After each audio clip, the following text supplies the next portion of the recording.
In the book of Judges, I just wanted to say this before we go too far as we look at what it is that Israel does, what it is that God shows us through the book of Judges, is not this. This is what Israel should be doing. This is why Yahweh gathered Israel. This is why Yahweh chose Abraham years after the debacle at the Tower of Babel. We have God picking one man and his generations that will come after him. God chooses Abraham to lead the nation, to lead a new nation, to be the father of a new nation, the Hebrews, the Jews. And it was through Abraham that God would one day bring the Jew, Jesus Christ, to earth, the Savior of the world, the Lamb of God. So in this time of the Judges, in this time when Joshua, even when Joshua was alive, but this is what Israel should be doing. This is what their call is before the Lord. This is why He called them to be His nation, that He would be their God and they would be His nation. And this is what He wanted them to do.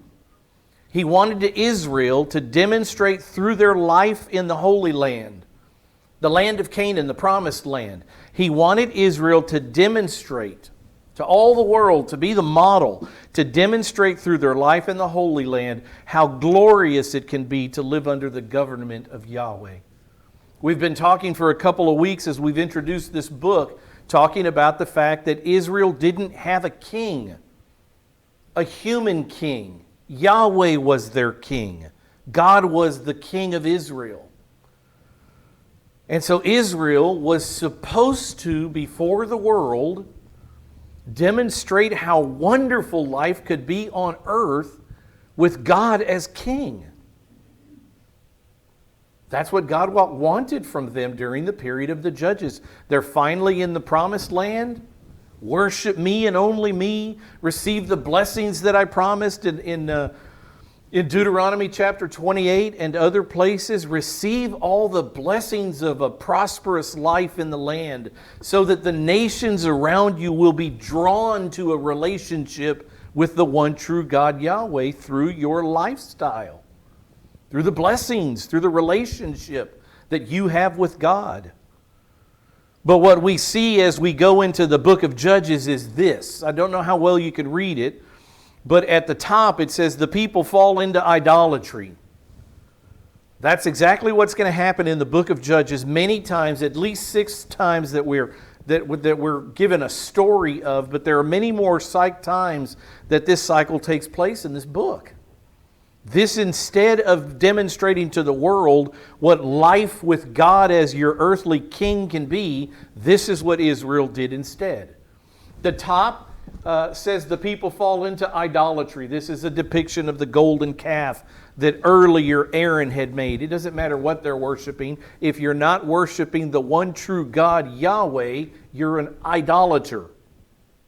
It doesn't matter whether you're worshiping something man has made. It doesn't matter whether you're worshiping the stars, the universe, the sun, the moon. And trust me, the Canaanites worshipped everything.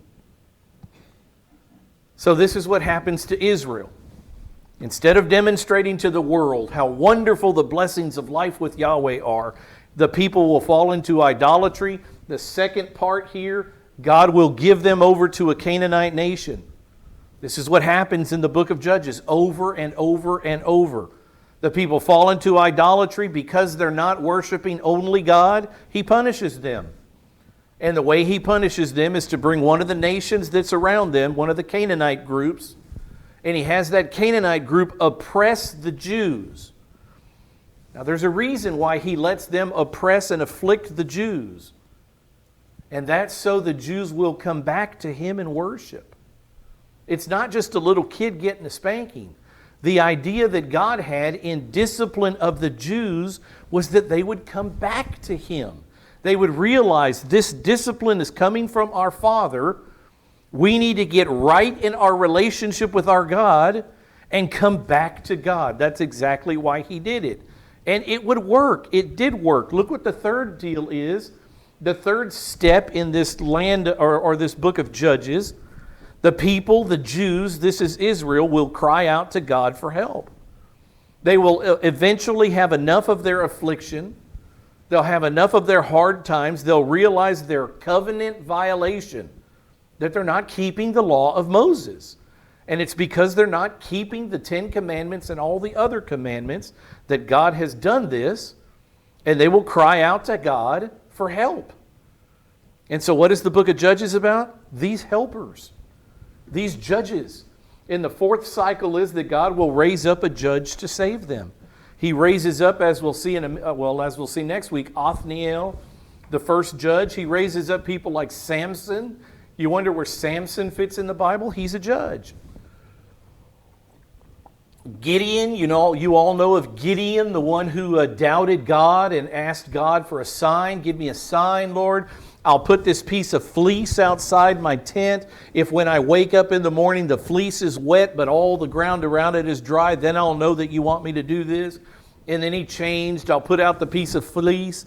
And if the fleece is dry but everything else is wet, then I'll know that you want me to do this. Gideon is a judge. Gideon fits into the book of Judges. There's another judge. Her name was Deborah. There's a female judge that God raises up during the period of the judges. She was one of the early judges, as a matter of fact. We'll see her in Judges chapter 4. So this cycle continues on and on throughout the judges. Israel, look what it says in Joshua chapter 24. When Joshua is still alive, look what it says about how long Israel would worship Yahweh without all the idolatry. It says Israel served the Lord all the days of Joshua. And I've said before, as soon as Grandpa Joshua was dead, that reason to obey, that influence of the old man Joshua, and make no mistake, man, if you've never had an old patriarch or matriarch in your family that kind of kept the reins of the family in check, that's exactly what Joshua was. As long as Joshua was alive, nobody was messing around. At least not the bulk of Israel.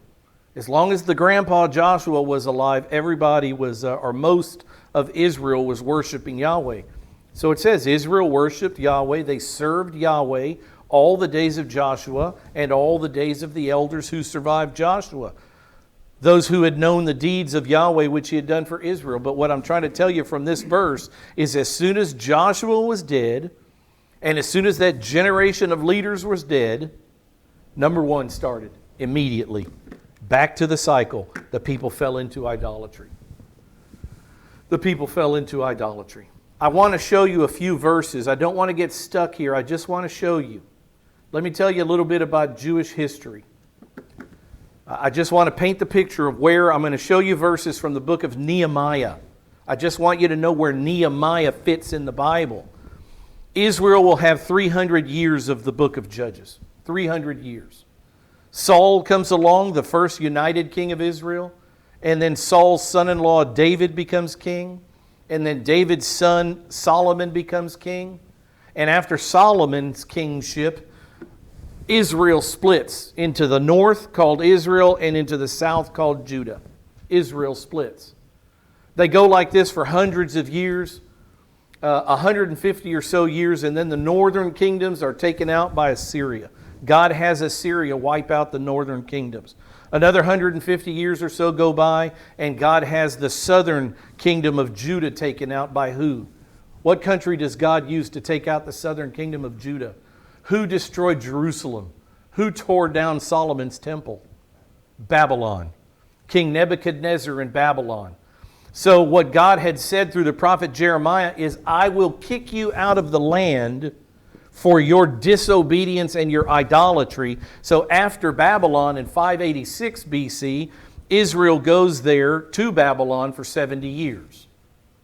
After the 70 years, God raises up Cyrus the Persian. And Cyrus says Israel can now go back to the land of Canaan.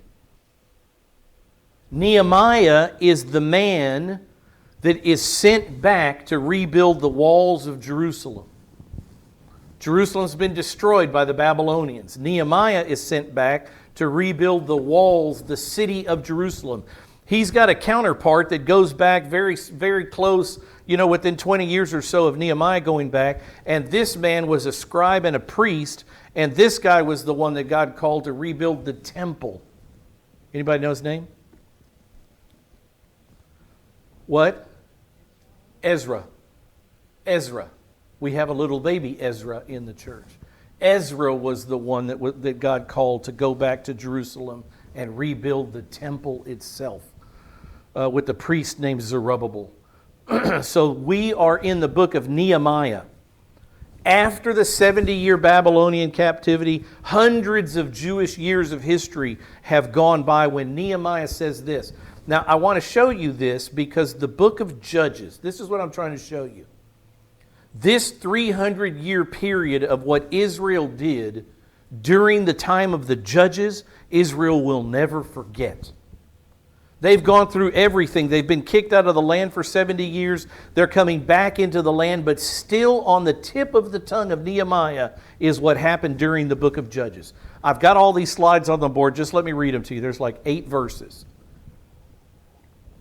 I'm trying to show you that this period of the Judges was instrumental in shaping the rest of Israel's history. It wasn't good, but this is where it started. In Nehemiah chapter 9, verse 25, what's on the prophet's mind? He's talking about his forefathers hundreds of years earlier that went into the land of Canaan, and look at what they found in the land of Canaan. Why would these people not worship Yahweh? That's the struggle that is in the mind of Nehemiah. They captured fortified cities and fertile land. I mean, a better deal has never been had in the world. They captured the Jews that entered the land of Canaan under Joshua. They captured fortified cities. Well, when you capture the city, who gets to live in the city now? The Jews. A city that's totally built, has walls around it, is safe. They went into a land filled with fertile land. They took possession of houses full of every good thing. They walked into the deal of a lifetime. Talk about rolling out the red carpet. They had their every need met by Yahweh when they went into Canaan. They took possession of houses full of every good thing. They took possession of hewn cisterns. Where will we get our drinking water? I've already taken care of that. Already provided. Hewn cisterns, vineyards. Where will we eat? Where will we get the grape? Where will we get the olive tree? All of it's done. Hewn cisterns, vineyards, olive groves, fruit trees in abundance. God gave them everything they needed, everything they could ever want. And what did Israel do? So they ate, they were filled, they grew fat, and they reveled in your great goodness. Now keep going. In the very next verse, after everything you did for them, Yahweh, look at what Israel did. And Nehemiah is a great leader of men. Just so you know who Nehemiah is, he's one of the champions of leadership in the Bible. This was a man amongst men. And this is what he remembers of his Jewish history. He understands it perfectly. They, under the Judges, the period of Judges, they became disobedient and rebelled against you. This isn't a rebellion against anybody but Yahweh as the king. Yahweh as the king of Israel. They rebelled against you. They cast your law behind their backs. The Mosaic law, they quit worshiping Yahweh only. They cast your law behind their backs. They killed your prophets who had admonished them so that they might return to you. God would raise up prophets to tell Israel, you're not living right. You're not doing what Yahweh expects you to do in the land of Canaan. You'll be punished for this. What was Israel's response to that? Kill the prophets. He's got bad news. Instead of saying, oh yes, you're right, we're not living according to the covenant, we need to straighten up. Instead, what Israel did was they just killed the prophet. Acted like it didn't happen. God didn't send us that prophet. He must be a false prophet because we're doing nothing wrong. It's the pride of Israel. They killed your prophets. Jesus says, Jerusalem, O Jerusalem, who stones those sent to her and kills your prophets. They killed your prophets who had admonished them so that they might return to you, and they committed great blasphemies. You want to know when this is? It's during the book of Judges. Look at the next verse. Therefore you delivered them into the hand of their oppressors, who oppressed them. Remember the cycle? They're idolaters. Then you give them over to a Canaanite nation. That's exactly the history. Nehemiah is going through that chart that I just showed you. You delivered them into the hand of their oppressors, who oppressed them, but when they cried to you, wasn't that at the bottom of the chart? Israel would realize this is really bad. We need to go back to worshiping Yahweh only. When they cried to you in the time of their distress, you heard from heaven, and according to your great compassion, you gave them deliverers. Shaphat, judges. You gave them judges. There's the cycle. Number one, you rebelled against them. Number two, you sent oppressors. Number three, they cried to you for help. And number four, you gave them deliverers. That's exactly what Nehemiah pictures here. Look at what it says in the next verse. But as soon as they had rest, and what that means is as soon as one of the judges, say Gideon or Samson, as soon as the judge helped Israel through this military battle and the oppressors were wiped out, what did Israel go back to do? Instead of worshiping God until today, they almost immediately would fall back into their idolatry. They got right back into their patterns. And how many humans do you know? Maybe you've been in the same boat. It's human nature that if you're in a foxhole, there's a lot of foxhole confessions, aren't there? A lot of foxhole promises, we call them, in warfare. God, if you'll get me out of this, I will do this. I'll stop doing that. I'll commit my life. We make all kinds of promises when it seems needed. And maybe you've been there, maybe you haven't. But the idea is, it seems that human nature, as soon as God lifts the weight, it seems like people just fall right back into their old patterns. One example, 9/11, September 11th. What was it, 2001? Has it been that long? It was 2001, wasn't it? What happened to the churches after 9/11? Yeah, because everybody was panicked, as they should have been. That was a brand new event in the history of America. And everybody was panicked and fearful. They were searching for stability. They were searching for something that could calm their souls, and they filled the churches. And how long did that last? I don't know the answer to that, but I'd say months. Not even years. Months. And what happened? Oh, it looks like we've got a hold on that. George Bush opened the Department of Homeland Security. They're checking you at the airport now. You can't get in with anything, so everything should be safe now. And they fell right back into their old habits. And I would say that America didn't fall into their old habits. They went even further down the line of debauchery into what we got today. There's nothing new under the sun. It's humanity. So look at what Nehemiah says. As soon as they had rest, as soon as God delivered them, they did evil again before you. What happened to that foxhole confession? What happened to that, Lord, please help us. We know we're in covenant disobedience. We're crying out to you as the one true God. Please send us a deliverer to help us get out from under the oppression of the Midianites or whoever. And they'd plead with God, and God would have compassion on them and help them and save them by raising up a judge, a military commander. And what would happen?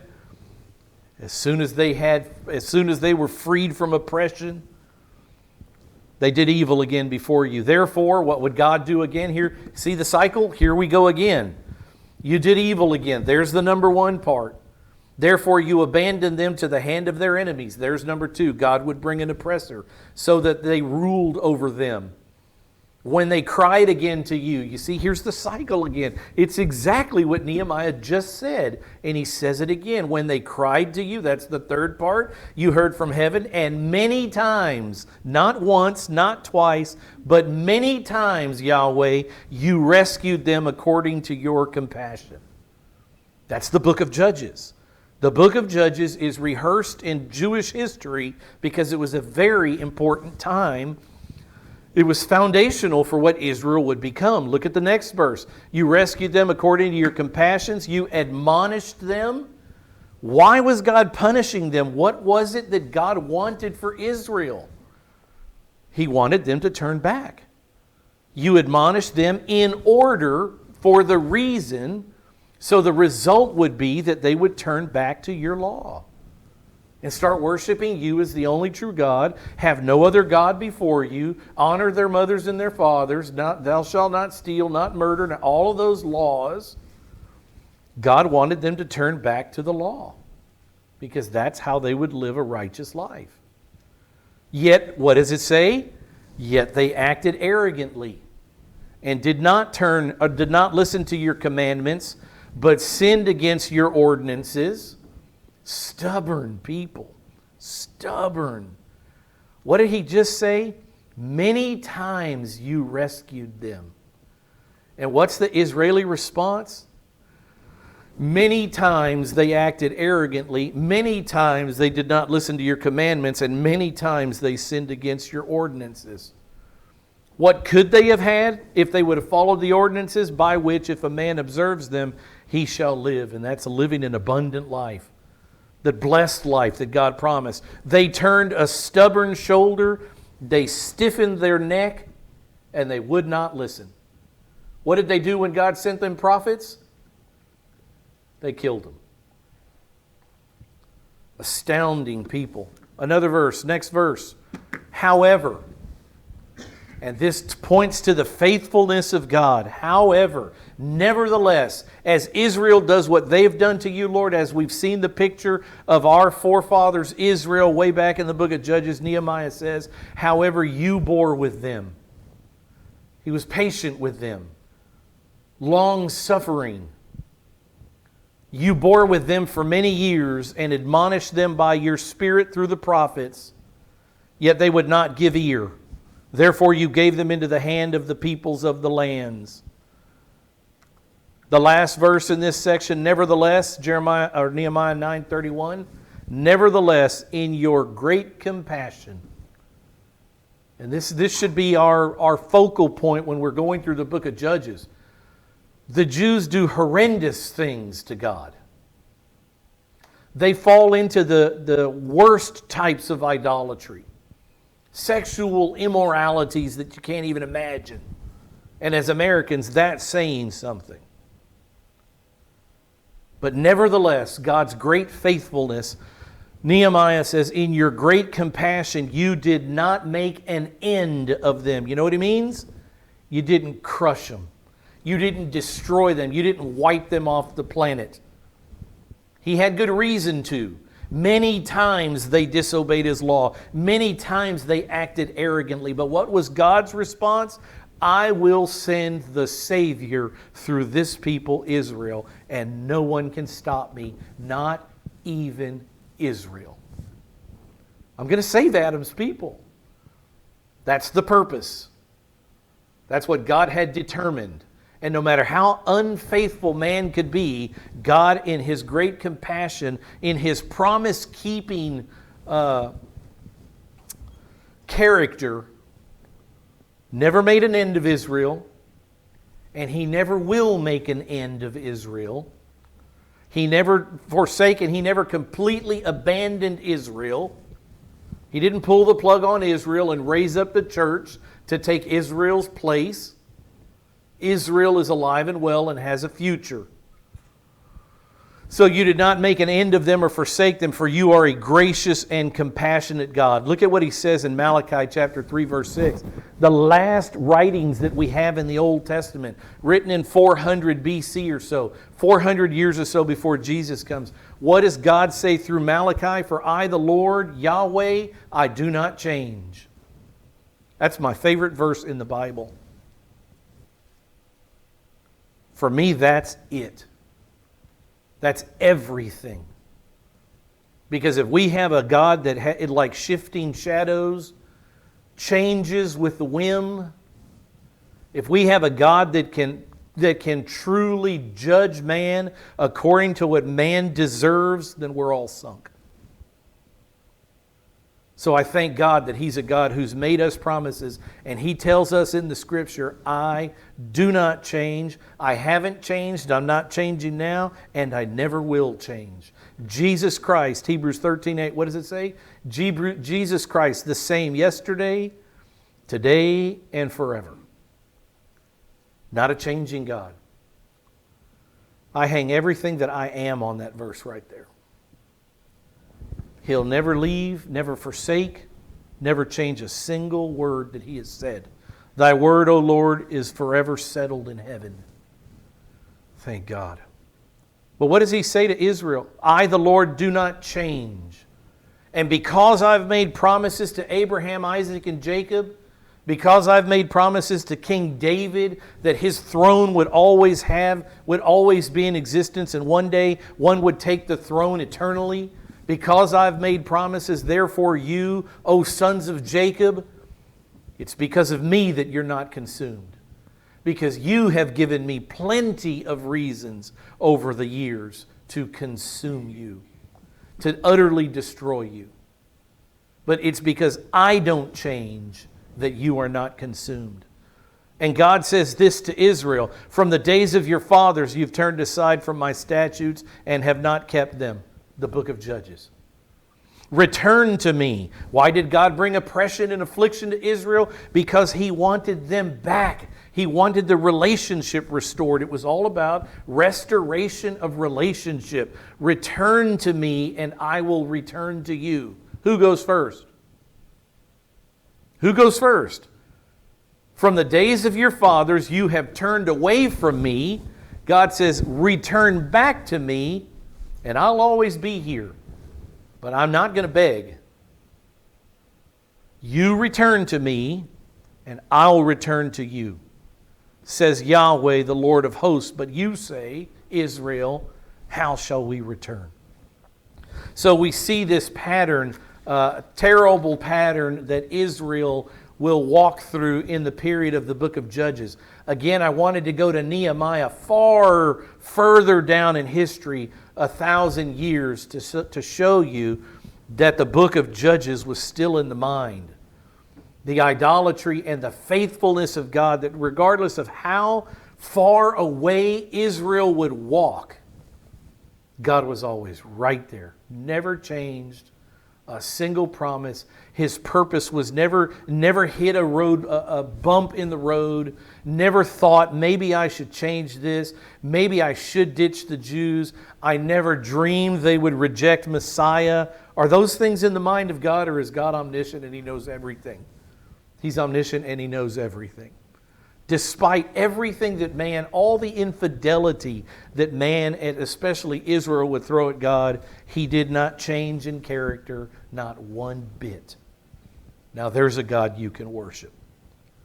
There's the God that we do worship. An outline of the book of Judges quickly. The book of Judges goes through a prologue. It's the beginning words, the first words, and these are the causes. We're about to see some of these. Causes introducing the days of the judges. What happened in Israel? What's the lead up? What's the history that's right before Israel going into idolatry? That's what we need to look at. That's what he says in the first chapter and a few verses in the second chapter. Chapter 1, verse 1, all the way to chapter 2, verse 5. These are the causes that introduce this cycle. The cycle that we've gone over, the 4 steps. Idolatry, oppression, crying out to the Lord, and deliverance through a judge.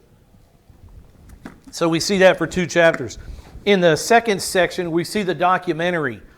It's like a movie played out. We actually get to see cases. Tell us stories about particular judges. And that's what happens from Judges chapter 2, verse 6, all the way to chapter 16, verse 31. We see actual judges doing what God raises them up to do. So cases exhibiting the deeds of the judges. What was life like? What did they do? How did God call them? Who were the oppressors? What kind of force did God use? Military force. How did God do this to save Israel over and over? So we see that in the documentary part. And then when we get to the end of the book, in chapters 17 to chapters 21, the case study is over. And what we see in these last 5 chapters, or 4 chapters, conditions characterizing the days of the judges. There are a couple of stories here about the types of religious apostasy that was going on, the social decline that was taking place. throughout the periods of the judges. We'll see in chapters 17 and 18, just so you know, we're going to see a man named Micah, a horrible idolater, this man named Micah in the book of Judges. In Judges chapter 17, Micah the idolater. We move into chapter 18, we're going to see the tribe of Dan. The tribe of Dan moving out of the land that God gave them in central Israel, moving up to the north. And that's not good. That's not the land that God gave them through Joshua. In chapters 19 to 21, we're going to see the tribe of Benjamin. One of the 12 tribes of Israel, Rachel's dear son Benjamin. We're going to see the tribe of Benjamin abuse a Levite's concubine. A Levite comes into the area of Benjamin with a concubine, and we're going to see the tribe of Benjamin sexually abuse the concubine all night long, so much so that they kill her. And we're going to see the tribe of Benjamin cause Israel to go into civil war that almost wipes out the tribe of Benjamin. And you go back to the very beginning slide, and let me just read to you again what Israel's call was. What do we see them devolving into? Non-Yahweh worshiping animals, really. What were they supposed to be doing in the land? Demonstrating through their life in the Holy Land how glorious it can be to live under the government of Yahweh. That's what they were supposed to be doing. And by the time we get through these short 21 chapters, we'll all be scratching our heads and thinking, you've got to be kidding. After going into fortified cities and the hewn cisterns and the houses full of every good thing and the olive groves and the vineyards and the fruit trees, you have got to be kidding. That's what Israel chose to do? It's an astounding little piece of writing. Judges chapter 1, quick outline. Let's look at the book a little bit. Chapter 1, we're going to see several things in chapter 1. Remember, this is the causes that are introducing the cycle of the judges. The early days after Joshua's death, what was happening in Israel before this cycle of idolatry began. So we're going to see the political and military background, the partial conquest of Canaan by Israel. Remember, there's a lot of what Joshua did was go in and I've said it a bunch of times, cut off the head of the snake. He made it to where the people and the nations of Canaan could not rise up against Israel again. But there were many military battles yet to be had by each individual tribe. And that's what we're going to see in Joshua chapter 1. We'll see in 1 to 20 the success of Judah, two of the tribes of Israel, Judah and Simeon, in conquering southern Canaan. We're going to see in the next verse, the failure of Benjamin in the middle of the south central Israel, the failure of Benjamin to displace the Jebusites. Anybody know where the Jebusites live? What city used to be known as Jebus? Jerusalem. So they can't take Jerusalem. Where did God intend to build his temple forever? Jerusalem. And we're about to see that Benjamin couldn't take Jerusalem. Not until King David comes along is Jerusalem finally taken. We're also going to see the partial in the last verses 22 to 29, the partial success of another one of the tribes of Judah, the house of Joseph, his two sons Ephraim and Manasseh, occupying central Canaan. So he goes from the south, then he goes to the central, and then we'll see in the north, in verses 30 to 33, the failure of Israelite tribes in northern Canaan. Look at the words, the failure of Benjamin, the partial success of the house of Joseph, the failure of Israelite tribes in northern Canaan. They simply don't do what God tells them to do. They don't kill everything that breathes. In the last three verses, we see the confinement of the tribe of Dan to the hill country by the Amorites, and that's what makes Dan go north and look for new territory up there, because they didn't trust God to destroy the Amorites in the hill country, and so So God does not. We'll see that in just a minute. Look what it says in Deuteronomy chapter 20 concerning this fact. There were still very many, after Joshua's death, there were still very many military battles that needed to take place. Joshua and the conquest did not kill, they killed a small percentage of the people in the land of Canaan. Look at what the Bible says concerning what they were to do. What they were to do to the Canaanites, and then I'll show you another verse. Only in the cities of these people, these were the words of Moses, only in the cities of these peoples that the Lord your God is giving you as an inheritance, you shall not leave anything, you shall not leave alive anything that breathes. You've heard me say that. We went through this months ago. I just wanted to show it to you again. This was Yahweh's command for what they were to do, what Israel was to do when they entered into the land. They were to purify the land of all the Canaanite idolaters.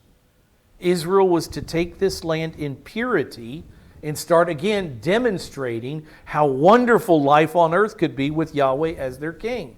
But they had to purify the land. So God tells them, kill everything that breathes in Canaan. You shall utterly destroy them. The Hittite, look at the names of these cities, these nations of people. The Hittite, the Amorite, the Canaanite, the Perizzite, the Hivite, and the Jebusite. As Yahweh your God has commanded you. Joshua knew that they hadn't destroyed all these people, that there were very many battles yet to fight, and that's why Joshua says this in Joshua chapter 23. He says, see, I have apportioned to you these nations, which remain as an inheritance for your tribe. Remember this, Joshua split up the nation. He split up the land of Canaan. He gave each tribe their own territory. Very clearly outlined boundaries. This was part of Joshua's work, to divvy out the promised land to the children of Israel. So this is what Joshua says before he dies. I have apportioned to you these nations. I've done it. You know what the map looks like. These inheritance for your tribes with all the nations which I've cut off. From the Jordan even to the great sea, the Mediterranean, toward the setting of the sun. And what does Joshua say to the children of Israel? These 12 tribes, Yahweh your God, He will thrust them out from before you and drive them from before you. And you will possess their land just as Yahweh your God promised you. So there were many, tens of thousands, if not hundreds of thousands of Canaanites that were still breathing in the land of Canaan that needed to be killed by Israel. And that's what Joshua says. God, Yahweh, will continue to thrust them out from before you if you obey Him.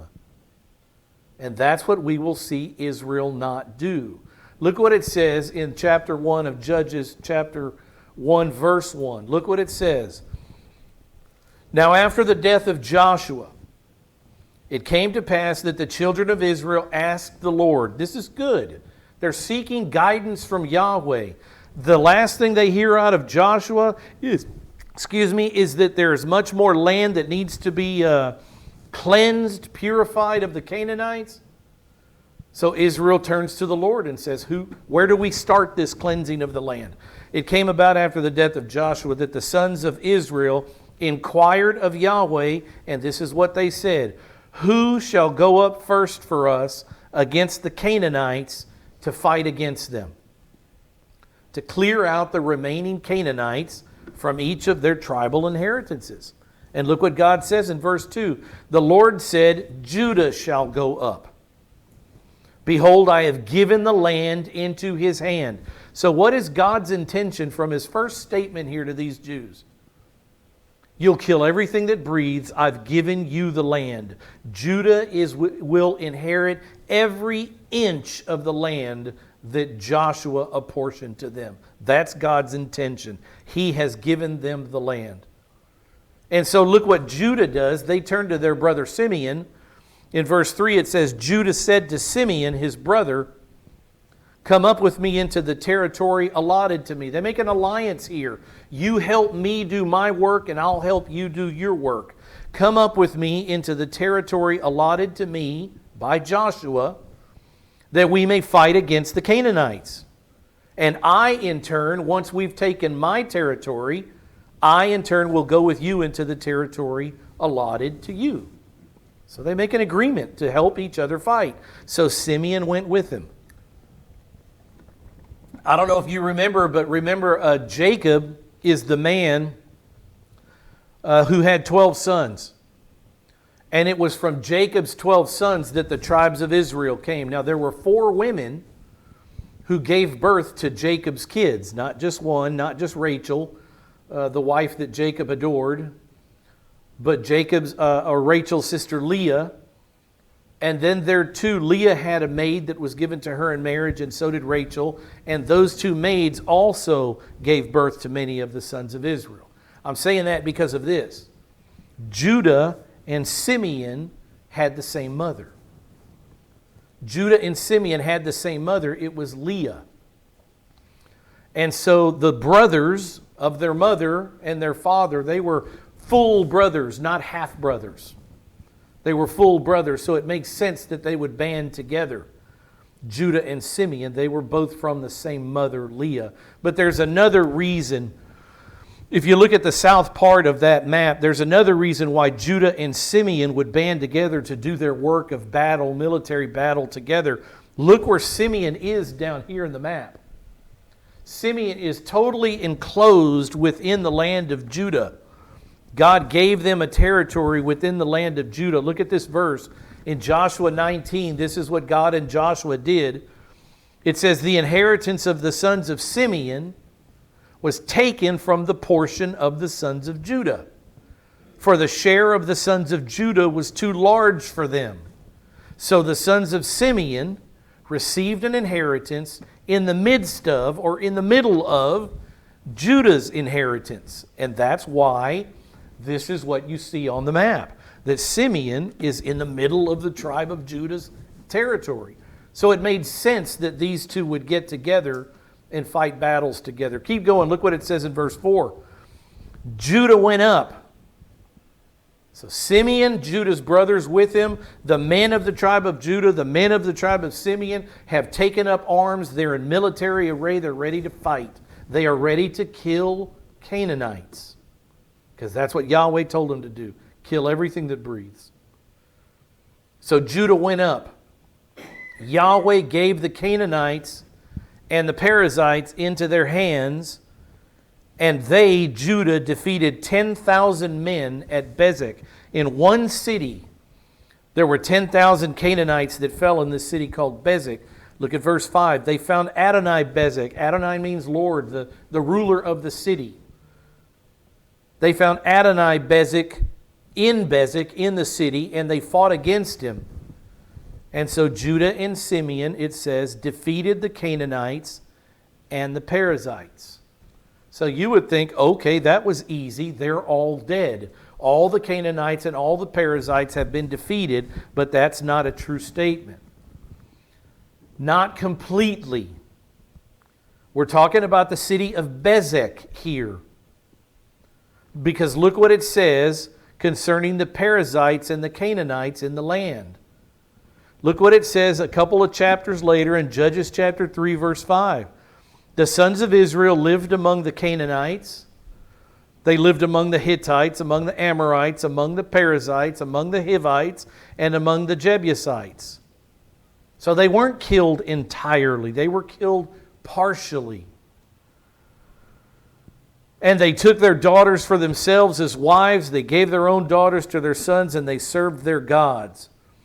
So what we're reading about here in Judges chapter 1, where it says they defeated the Canaanites and the Perizzites, they did not defeat them entirely. They only scratched the surface because those people continued to live amongst Israel.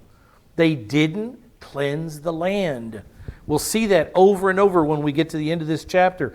Verse 6 says, but Adonai Bezek fled. So the king, the ruler of the land, flees. Didn't stay to fight, he fled. And Israel pursued him, or Judah and Simeon pursued the king. They caught him and they cut off his thumbs and his big toes. You think, well, now that's a strange fact. Why in the world would you cut off a king's thumbs and his big toes? Any idea? Any thoughts? Were the king's soldiers? Did the kings go out in battle with their people at this day and age? Did the kings go fight? Look what it says in 2 Samuel chapter 11 concerning even the great one, King David. Then it happened in the spring, at the time when kings go out to battle, that David sent Joab his servants with him and all Israel, and they destroyed the sons of Ammon, besieged Rabbah, but David stayed at Jerusalem. What should David have done? He should have gone out to battle, because it's in the springtime when kings go out to battle. So why would they cut off Adonai-Bezek's thumbs? What kind of warfare was there in that day? Rifles, swords. Swords. Now you try to pick up a sword without a thumb, and all I can say is good luck. They have taken the king's ability away to fight in battle, to lead his troops into battle. Now why would they cut off his big toes? Because you can hardly walk without a big toe. It's the center of balance in the body. You take off a toe and you've made this man unable to lead his troops in marching. You take off his thumbs and he can't fight. And look at what it says in verse 7. Remember also God's retributive justice, that the punishment always fits the crime. Remember what the Bible says, an eye for an eye and a tooth for a tooth. Look what Adonai-Bezek confesses to after they cut off his thumb and his big toe. His two thumbs and his big toes. Adonai-Bezek said, 70 kings with their thumbs and their big toes cut off used to gather scraps at my table. So what did Adonai-Bezek do when he captured a king? He cut off their thumbs and he cut off their big toes. And he says, I've done this to 70 kings who I've conquered. 70 kings with their thumbs and their big toes cut off used to gather up scraps under my table as I have done. So God has repaid me. What an interesting thought that this king, this ruler, at least understood that what he got was fair. The punishment that he got was fair. Interesting. So they, Adonai-Bezek's own people, so they brought him to Jerusalem and he died there. He died there, a man with no thumbs and no big toes. Just an interesting piece of fact. The battle continues. Look what it says in verse 8. Then the sons of Judah fought against Jerusalem. Jebusites. The sons of Judah fought against Jerusalem and they captured it. And they struck it with the edge of the sword and they set the city on fire. What's wrong with that? I just showed you a verse that says the sons of Benjamin did not drive out the Jebusites. And so the Jebusites lived in Jerusalem to this day. Look what it says. In Judges chapter 1, in just a few verses, we're going to see this verse. But the sons of Benjamin did not drive out the Jebusites who lived in Jerusalem. Now go back to verse 8. Then the sons of Judah fought against Jerusalem and captured it. And they struck it with the edge of the sword and set the city on fire. Which of those two verses is accurate?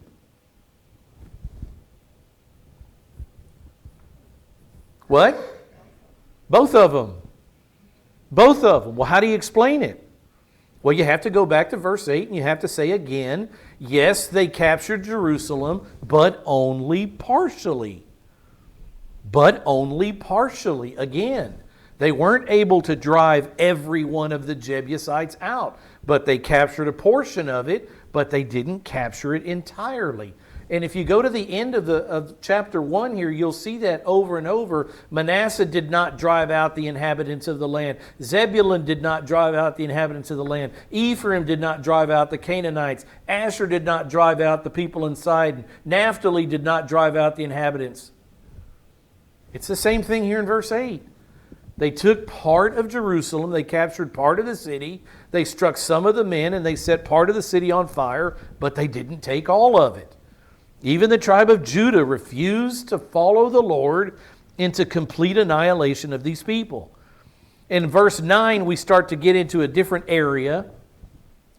The southern and the western battles. In verse 9, afterward the sons of Judah went down to fight against the Canaanites living in the hill country and in the Negev and in the lowland.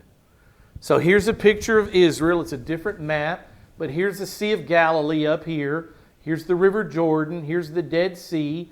There's the Mount of Olives, so Jerusalem is right there.